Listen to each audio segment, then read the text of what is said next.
I just been doing. I'm not excited at all about the 15 million that I'm being 15 whatever millions that I'm hearing being mentioned. I'm not concerned about that. I'm not concerned about, because I really want some tangible proof, right? This is just hearsay at the moment. Now we're going to talk about, as well as how the police used Ntanzi's phone while he was inside. But before we go to all of that, please, guys, like and subscribe, hit that notification bell so that when we drop more content like this, you are in the loop. Now, the thing is, what's really funny about Paulo Sullivan is Paulo Sullivan was claiming that he never received any money from the slush fund that he was blaming for being some kind of manna from heaven, right?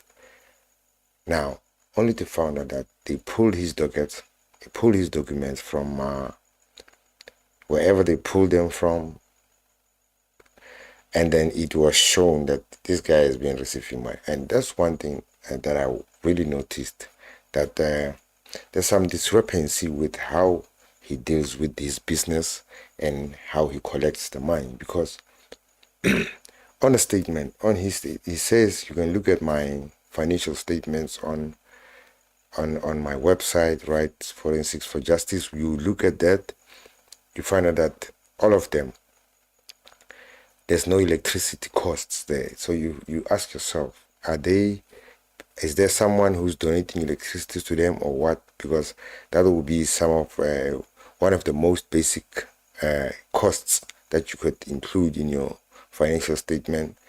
And all the money that he's claiming that he's using to investigate, he said that was a refund. When he was asked about the money that he got from the slush fund, it was a refund, right? So as a refund, it's supposed to be coming from his business, going to his business, right? If the money came from his business, it must go back to his business. But the check was written in his own name. That's something else to watch, because he's acting squeaky clean. He's telling us he's out to expose people, but when you look back into his deeds, his history, his education, very sketchy, very sketchy. And I've got a feeling that this guy was some kind of spy, the type of some kind of Jeffrey Epstein. You know what Jeffrey Epstein was doing in the USA, where he was honey trapping the US presidents so that Israel can have them, captured. Anytime they try to shake, they just pull out your record and say, we are going to expose you, so just hold the line. So this is some kind of guy like that, Paulo Sullivan, because how could he rise to up the ranks so far? There are so many police that who've been here for years, but they don't get the type of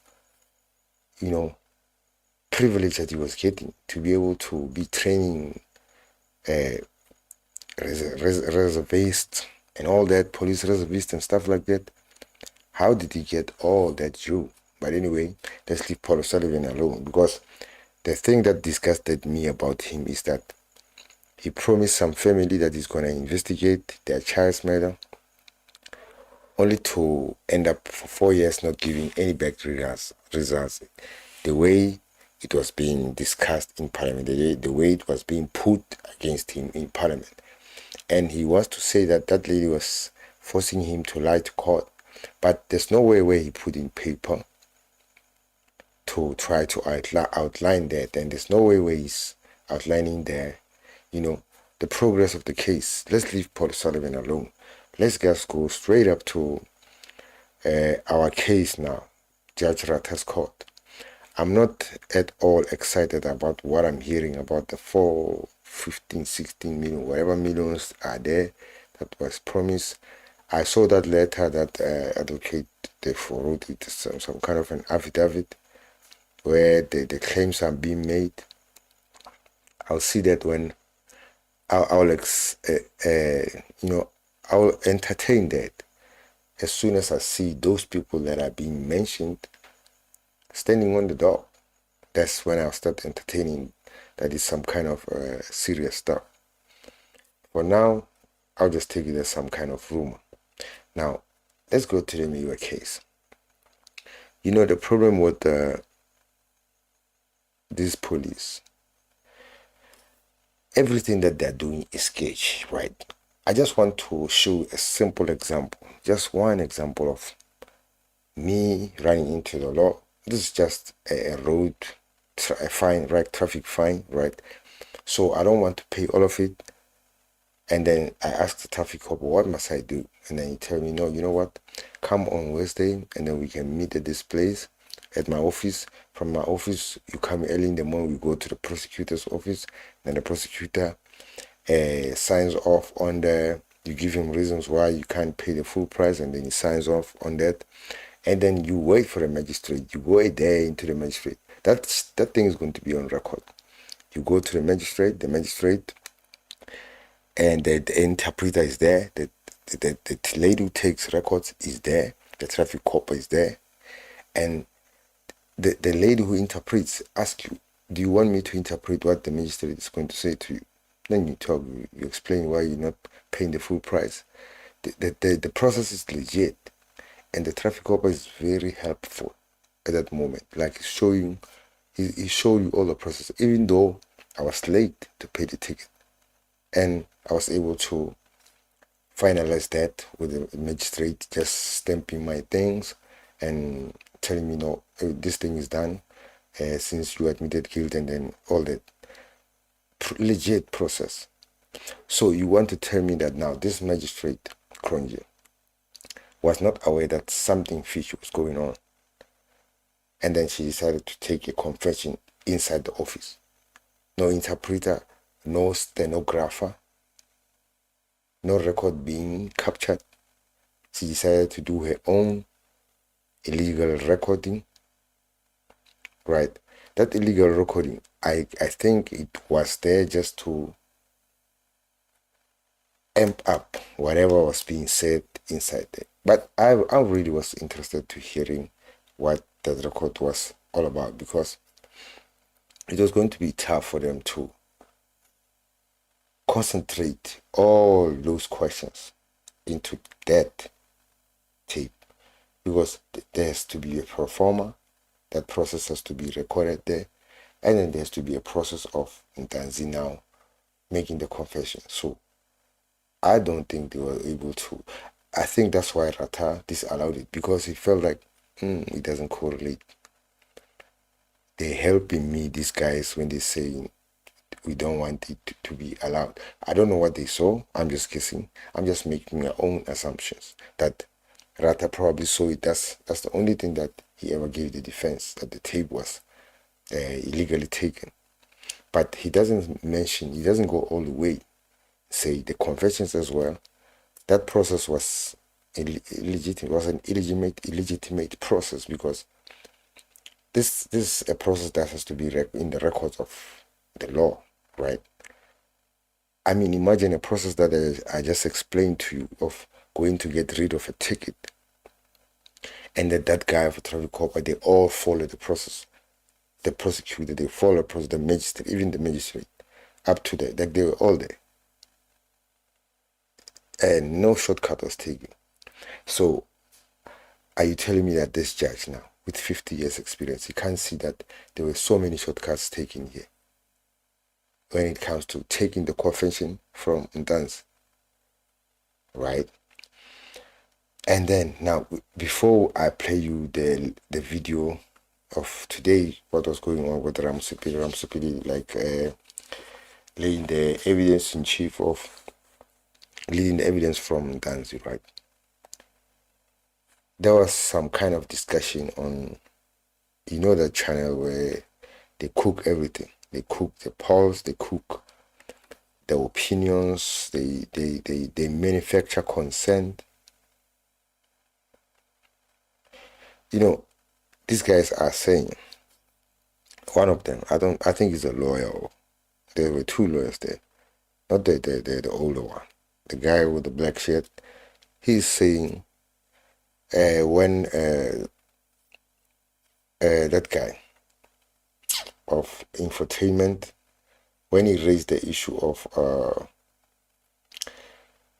the identity, right? And how Ntanzi was examined in the mouth and stuff, and even taken to a dentist. He says it was part of the investigation, so that you can't even take it to the head. Like, you can't really just hang on to it like that. I'm saying, okay, let's go with your story. It was part of the investigation, fine. Then what happened when you were busy with that investigation, that particular investigation, that you heard this story that we're just about to hear, I'm simply now narrate here. You will hear that these people saw somebody like this and like this and like this. So you are the investigating officer. You are doing that investigation. And you realized, okay, I'm looking for somebody with some gold tooth. And, as they were lifting their head, their legs, a scar on the leg, something like that, and dreadlocks. So when you realize that this guy that I'm looking at in Ntanzi, he doesn't have that gold tooth after I took him to the dentist, what goes to your head as a investigator who's really legit, who's really doing his job? What goes to your mind? If that guy is saying that was part of the investigation, we can't hang on to it. That's the thing. They always bring up the lousiest of the the arguments. You have to think about, why are almost all of the process that the cops embark upon, they are shortcuts. There's a lot of things missing. They don't record. And when it goes to, let's just jump a little bit to the Madlanga Commission, right? With the IP, then everything that's going on, all the cops appearing, being now exposed, showing that these guys were people who were actually in control of the Isdagamiso and all that. They were in control of the market. They were in control of the crooks. They were in cahoots with the crooks. All of that. Some of the cops are even giving a mandate by Madlanga to now start arresting, recommendations and stuff like that. What happens? They go there and start investigation. And when they get there, at the police station, they found out that some records were not recorded. And then that's the end of the story. That's what that lady was saying. We can't find the records of the OB records and blah, blah, blah, blah. So what does the law tell you as an investigator? So you are somebody who's working for IP. You are somebody who's on the neck of the cops. What does that tell you? Nothing. You just go, I'm just going to leave it here. Rather than taking a further step, now charging the station commander for not making his subordinates comply. They don't do that. They make favors, they do favors. They might be arresting some people, but they're doing a lot of favors, right? If you wanted the job to be done as an IP officer, you want to go to the bottom of everything. If you find that OB records are not being filled, you're going to find the person who's in charge of making sure that the OB's records are filled in properly. That person check his records. If records are not making sense, charge that person. But they're not doing that. If they get a roadblock, they stop there, right there. Let's go now to the Mayo case, just to listen a little bit to what Ramusepile was saying, and then I'll come back with a little bit of my commentary. It's rubbish. It's rubbish what they're trying to feed us. We're not kids. We can see if something is make sense, and we can see if something is not make sense. Right. Let's listen. Uthi-ke kusona-ke leso sikhathi leso uZandile Khumalo phakathi kwakhe-ke u-7:30 kanye-ke naye-ke u-8 ila abona khona isicabha sasekitchen sivuleka uyena uZandile. Then from her vantage point, she peeps through to look who's opening the door without knocking. Ethi-ke la ayehlezi khona-ke wase-ke lunguza-ke bheka ukuthi ubani lona ongenayo engakokotanga.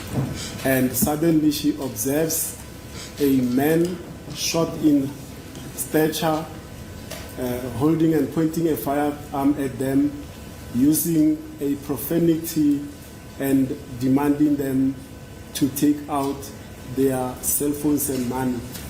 Uthi ke yila abona khona ke indoda ke emfishane yayiphethe isibhamu isikhombe kubona khona ke ekushilo noma kuyakusho ke efuna ke ama cell phones kanye nemali. Then the man is in the corridor. There's an arch there in the house. If we look at photos, I don't want us to burden the record. Just cast your memory back to Exhibit D, the photos of the house and the sketch plan there too. There's an arch. The man is inside the house in that corridor within the dining room side. But on the passage in the kitchen, she then sees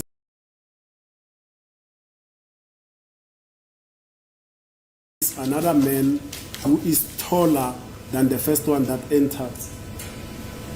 Uma nje ungabuyisa umqondo wakho ke ukhumbuleke izithombe lezi ezayitshengiswa lana ke za phakathi ke endlini uzokhumbula ke izithombe leso kwakuna indawo la ekitchen kunala ekuvuleke khona ke ethi la abona khona ke omunye owesibili kwepassage yase kitchen. Then when this demand for cell phones and money is made by the first male persons that enter pointing a firearm, she then hit her cell phone under a cushion at the sofa where she was seated. Uthi ke eseshilo ke lo owangena ke wayiphethe isibhamu ukuthi ke ufuna ama cell phones kanye nemali wase efihla ke owakhe ke umakhala ekhukhwini la ayihleso selikhona ke kwisitulo lesi ayihlezi kusona ila awakhe awufihla khona. And as this is happening, Kelly Khumalo then runs to Zandile's bedroom, and the tall man then follows Kelly Khumalo to that bedroom, and they struggle for the door. As Kelly is trying to close the door, the tall man is trying to open it. Uthi ke uKelly Khumalo wase egijimela ke kulona ikamela lakhe uZandile egijima kanjalo ke lona omude kulabo babili ke abangena wase yena ke egijima ke emva kwakhe uKelly esesekamereni ke yila ekwaba khona ke ukubambisana ke ngaso isicapha sasekamereni njengoba uKelly ezama ukuthi asivaleke lo omude yena ke uyasivula. At some stage, Longwethwala stands up, pushes the man with a firearm to the side. He exits the door of the house through the kitchen door, and he runs outside. Ngaleso sikhathi leso ke uthi ke yila uLongwe asukuma khona ke wase sunduza ke noma ke ephusha ke lo wayephethe isibhamu wabe uyaphuma ke endlini esebenzisa sona isicapha sase kitchen. At some stage, whilst this is happening, the people in the house summon some courage. They all stand up. They start pushing the male person wielding a firearm together with the second male that was at the door fighting for the door with Kelly into the kitchen. Yaqhubeka ke kubufakazi bakhe uthi ke abantu ababesendlini ke ila abasukuma khona ke. Just that story, when you are listening to it, does it make sense to you that somebody had the balls to just stand up, to run into strangers with weapons and try to run away and actually succeed and run away? These dangerous guys who are supposed to be the ones, you had the balls to do all of that, run through all of them. And then that is why an advocate like Advocate Chauke was able to say what he was saying on that recording that was played by CISPET at the ad hoc committee. That it made sense why he was saying what he was saying. Now, what doesn't make sense is a junior prosecutor under him, Baloi, decided, no, this senior prosecutor is not making sense. I'm going to run with this stupid case. I'm going to chase this stupid case. I'm going to waste the state's money on this case, chasing nothing. I'm going to waste all the time that I can waste just so that this case run into years and years. That's actually what they're doing. And people are now saying Rata is, it's like they found some newfound solace. Today, when I saw the comments, people were mad about like that 15 million, but I'm not starting to distrust Rata right now. No, it's not a new thing. He lost my trust a long time ago. In fact, he was very new in this case. He was very new. He was just a fresh guy. Like, when he started, yo, hey, Cassandra, hello, what's up, King? Thank you for popping. Thank you for all those who are watching. Thank you for those who gave a like. I'm grateful. Judge Rata lost my trust when he lied to us, trying to bluff us, like trying to make us kids who attend crèche and tell us no, Oscar Pistorius, blah blah, his phone was not deciphered. He lost my trust that time. So these things that are happening, I don't understand why people think that he's been like that. Cassandra is saying, please explain the photos in 2020 November. How are they? Because Ntanzi was in prison. Kante doesn't let us see them. Like, no, he doesn't. Bruh, he's blind to the fact that he was able to twist information. The fact that he was able to tell the guy with the DNA that, no, man, you don't understand. This evidence of this guy. Actually, what we're saying here, the conclusion is non-conclusive. When the guy said something else, like really totally opposite to what he was saying. So you see, he had a plan from the start. From the onset, he was onto something. And then even every day, he's proving it every day. Like the way he speaks to the lawyers, the way he's been patient. Yesterday, he nearly wanted to cut Ramusipeli's cross-examination, in fact, his leading of evidence very short, because he was asking him, is this coming from the evidence that you are the statement, like the pro forma. He wanted to cut it, but you remember how this Sibanda and by Dillingham spent years and years reading the towers to us. And then host came, it was the towers again, the numbers, the cell phone, all those people. How much time was lost on that rubbish information? So now he's gonna want to cut. This guy had a plan from the start. I'm not surprised about the 15 million and all that stuff.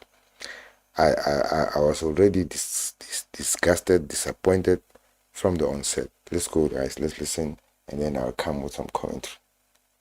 Base beqala ke ukuthi ke baphusheke noma basunduzeke lo owayephethe isibhamu kanye nalo omude lona ke owaye bangisana ke ngaso isicapha naye ukheli. Then in the kitchen, a fight breaks up between the occupants of the house and the two male persons that had entered the house. Uthi ke ila ekwaliwa khona ke endlini lapho phakathi kwabantu labo ababesendlini vele kanye nalabo ababili abangena abantu besilisa.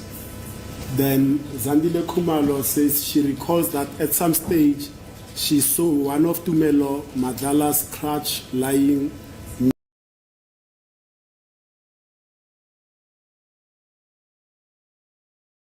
near a heater in the dining room. Somewhere she fetched that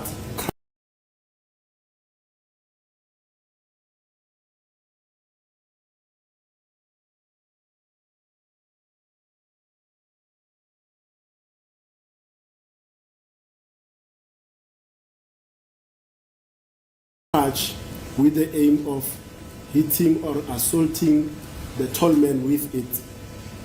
Uzandileke ukufaka bakhe ke wathi wasekhumbula ukuthi ke wabona ke induku lena yokuhamba yakhe kumele madlala ila ayithatha khona ke inhloso ukuthi ayithatha ke ukuthi wayezoshaya lona omude ngayo. And just by way of passing and clarification, when Tumbelo Madala arrived that afternoon from Durban, he was carrying an injury and he was walking on crutches. Uma Jesse ngadlula lana ke uma efika ngalelo langa lelo ke uTumelo ebuya ke eThekwini wayelimele ngakho ke wayehamba esebenzisa zona ke induku. Now she comes back to the fight with that crutch that is Zandile Khumalo, but she says because of her tiny stature, she could not reach to hit the second male with that crutch, and Tumelo Madala took the crutch and hit the second male with it. Uthi ke nanjengoba ke ukuthi ke nanjengoba yena ke emncane ke ngomzimba aka wathi ke uma ezama ukuthi amshaye ke lo wesibili ke omude kodwa ke akusiyona abazange aphumelele kuloko wase ethatha uTumelo baba uyena ke oshaya le ndoda yesibili ngayo leyo yokuhamba. Now the house kitchen is very small, but her athi wangena endlini. This right here is where great ideas go to die. Not because they were bad ideas, but because the person who had them couldn't build them.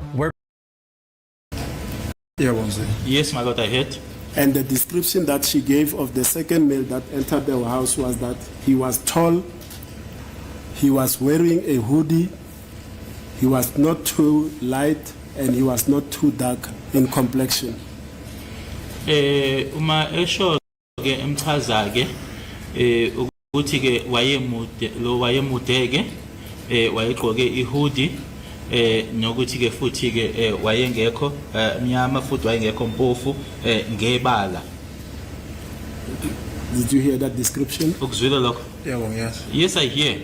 Because I want you to clearly, Mr. Ntanzi, grasp that, because we'll come to the dog identification where Ms. Zandile Khumalo stood in that dog and pointed at you with a clear face that you are that second male that entered the house. Ngifuna ke uthatha umqondo wakho ke ukubuyisele emuva ke ucabangisiseke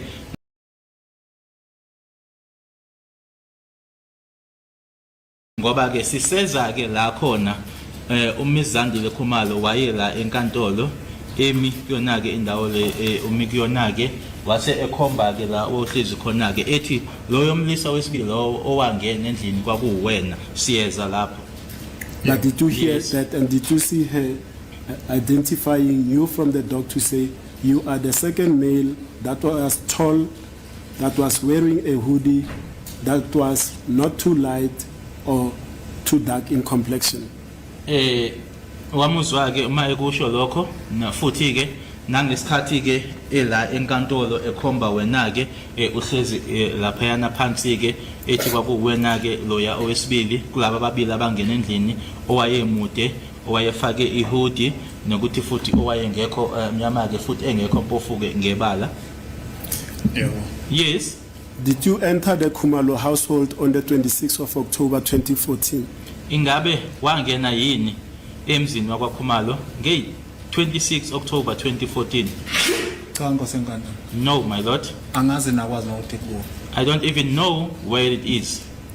Were you one of the two males that had entered the Khumalo household on the 26th of October 2014? Ingabe wawumunye yini walaba ababili abangena kwaKhumalo nge 26 ka October 2014? No, my lord. Did you chase Kelly Khumalo to Zandile's bedroom on the 26th of October 2014?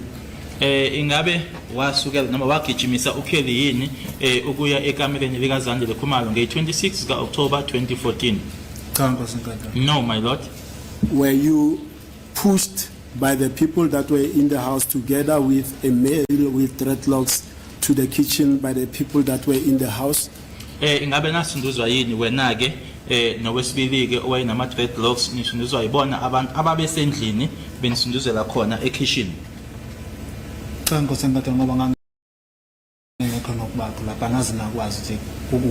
No, my lord, because I was not even there. I don't even know as to where it is. Were you assaulted with a crutch in the house, in the kitchen of the Khumalo residence. Washaywa yini ngenduku lena yokuhamba lokuphecelezile okuthiwa yi-crash laphayana kwakhumalo? No. Come in there. I just want to come in there when I'm hearing all of this, because a lot is going to my head. Like, if you are an honest cop, you are really conducting an investigation, right? And you really want to capture that person who you are after. And you are busy conducting your examination, your investigation, and you are finding out all the information that you want to find out. Then you are seeing that it's not going your way, but you still continue on that same path, and you are even coming with monkey tricks now to make this guy sign papers while he's not aware. You can see that this guy is not aware of the law, and like two of these guys that you arrested, they're not really aware of what's going on when it comes to the law. In fact, you didn't even arrest one guy. These people that we are seeing in front of us are just the tip of the iceberg. You even arrested the people that you were claiming were going to be your witnesses, Abu Gwabeni and all of that, those people. You arrested all of those people. Even when you see that your investigation is going the wrong way, the prosecutor is still hanging there with you. It's just in there with you, encouraging you, just do it. But like, I'm not a prosecutor, I'm not a cop, I don't know how investigations are done, but just looking at it, it doesn't make sense, right? Why would you skip so many steps just to try to force your way through to make this guy confess? If this was a really like honest confession, this guy really wanted to tell you everything, I mean, I would expect it to be honest, it to be exactly mentioning everybody who's here and saying things exactly as they happen. But now, there's so many discrepancies, right? Many discrepancies. And you are also bringing us a lawyer who's claiming that this guy was my client, right? Now, when the client is asking him who sent you, who's paying for you, don't worry about that. We'll do it later. We'll talk about it. Let's just get inside. And then inside, when this guy is reneging on agreeing with what you are saying, even Ramsepel read that into record today, that what was said by Muchiako saying, and then Ntanzi put it on record and say, my lawyer wanted me to agree to this matter, and I don't want to. He put it on record. So what kind of a lawyer is that? I mean, there's one thing I have to give my heads off to Melusi, like the guy who was also on that panel of Linda Mnisi, the guy who fixed polls. His polls are fake as fuck, man. I just want to be honest. Now, this guy was there. What he said was really honest. He said, what kind of a lawyer are you if your guy is telling you he hasn't watched, and you don't even advise? No lawyer would advise his client to just do a confession. That's what he said on that panel yesterday. That's something to remark about. At least he was honest on that part. In fact, he's always neutral, that guy. I think he's just being coerced by this dumbhead called Linda Mnisi to just agree with the bullshit that he be yapping about. Anyway, guys, let's just listen some more. It doesn't make sense, right? It doesn't make sense. I don't know how Baloi saw that it makes sense to him that this case is winnable. I don't know how he came to that conclusion. I don't know how Gininda and Mukhola and all those cops were realizing that they are not winning, but they still forced matters. They knew. It means if they're able to do that with this case, there's so many other cases that they were able to get away with doing that. If they have the confidence to do that, to hide the SAP 13s, to hide the logbooks, everything. Balo is trying to tell us, he's convincing us that some state vehicles don't have AVL records. What appeared in the Madanga Commission was that some of the cops were using, they had removed the AVLs themselves. So you see what I'm saying, they cover for each other. If a cop took a car from you and a day after or 2 days after, the AVL stops working, and you just let it ride into a month, you let it ride into years, you don't reprimand him, you are encouraging that thing. You are part of that thing. You can't tell me there's no state car that has no AVL. There's nothing like that, because this is a state car. It has to be tracked all the way. There has to be accountability somehow. If you are saying you're going to Pretoria on a trip that was sanctioned by your department or whatever, there has to be a record of that. There has to be accountability. So if Balo is just trying to convince us, no, it's no, that car of Sungu didn't have AVLs, and the judge is not even saying. You know what made me mad is when Mnisi was just reminding the court that Baloyi failed to give me that AVL of Zungu, right? On the day of the, you think that AVL will come. We all know why it won't come. Because it's simply not there. They don't have it. If they had it, the state is, they're too forward. They would have came in and produced it fast and hoses like chawa. They would have done it in a minute. But they don't have it. That's why they don't produce it. That's why it's hard to come by.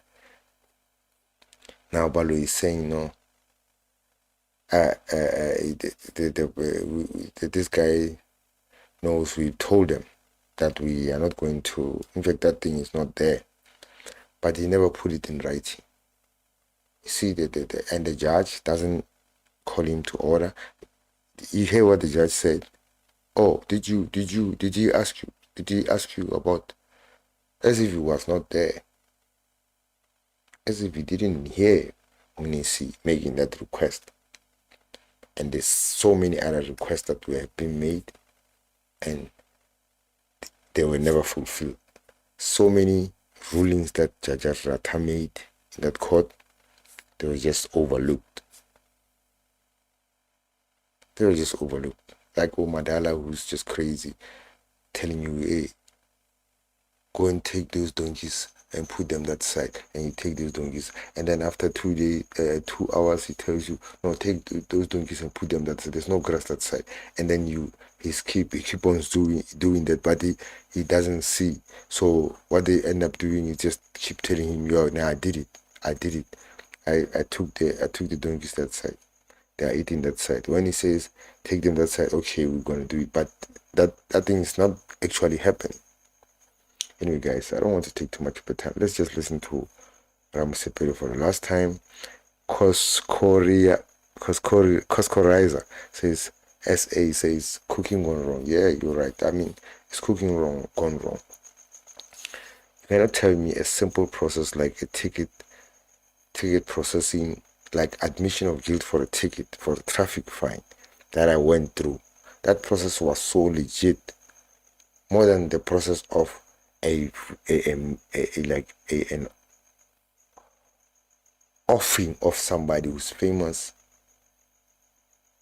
and then it is being handled by brigadiers.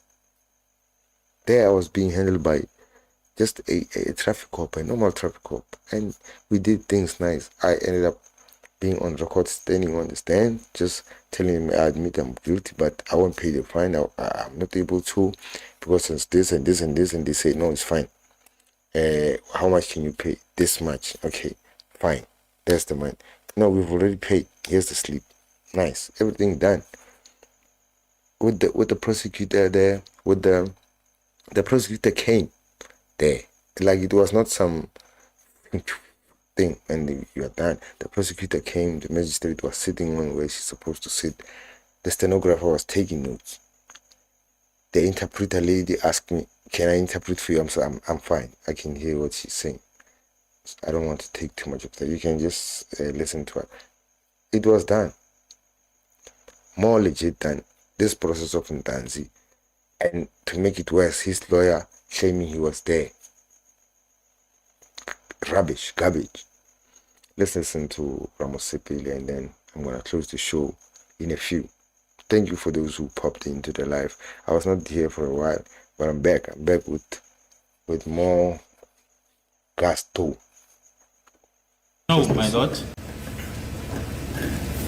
Did you take any cell phones or personal belongings belonging to the people that were in the house? Ingabe khona yini umakhalekhukhwini noma omakhalekhukhwini owabathatha noma ke noma yini ke ekwaku yabantu laba ababesendlini? No, my lord. And the other feature that Zandile then added in her testimony here in court was that the second male that was tall and not too dark, not too light, wearing a hoodie, had a beard that went around his mouth.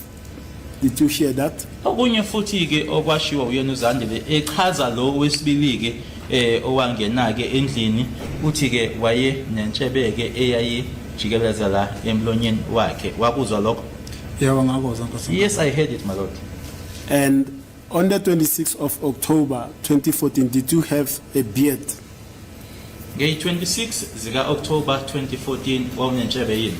Angenayo Nkosi enkantolo. I didn't have a beard, my lord. On the 26th Yeah. of October 2014, did you have a beard that went Let me around just stop out. I your want to mouth? proceed. I want to Okay, come in 26. here. You see what Abu Zandi and Madala were doing. These guys were able to point out in court to Ntanzi and some of the accused. But during the night when they were supposed to do it, when it was still fresh in their head, they failed. They failed dismally to give proper descriptions of what they claim they saw. And yet now, the judge, the police were buying the story.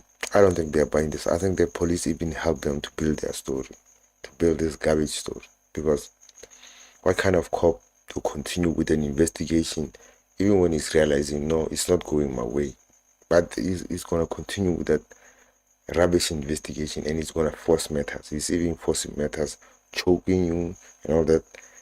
That's not a legit way of doing things. I mean, it's fine, you want to get promotion and all that, but you know in your heart you didn't really do a proper job. You know, whether you got 6,000 convictions, whatever, you know those are bogus convictions, and you're gonna die with it. You know that. Anyway, guys, I don't want to take too much of the time. Also, I just wanted to hint on the humility, like just the humility between the judges, right? Just check out, and I'm going to keep bringing it up. Just check out the Madanga, Mr. Madanga. Just check out Justice Madanga. Just check out how he does things. Check out the team he picked out there next to him. It compliments him, and you know, the humility. He can call you to order, but in a very nice way. It's hard to scrape at him and eventually make him reveal his anger. It's hard to make him do that, to reveal his anger. No, like it takes some time. Like when the judge, that lawyer of Ngozi with the bag, as that guy was saying, Ngozi with the bag, the one with the cloud, with the dark cloud hanging over him, as the IP, the guy was saying, right? The lawyer of Ngozi with the bag, he pissed off Judge Malanga, but the way he called him to order, it was a masterclass. But now you you just juxtapose that. Just put Rata next to Madlangani. It's a mile. They are miles apart. Miles apart. The emotional intelligence there is very noticeable. The difference is noticeable. Anyway, guys, don't mean to take too much of the time. Thank you for those who popped in. I'm gonna be with you in the next one, and I'm gonna be out now. And before I go out, please like the video. Thank you for those who subscribe. If you're not subscribed, subscribe, so that, and also notify yourself by clicking that bell. That bell will make sure that every time I drop something, they'll let you know. We are peace.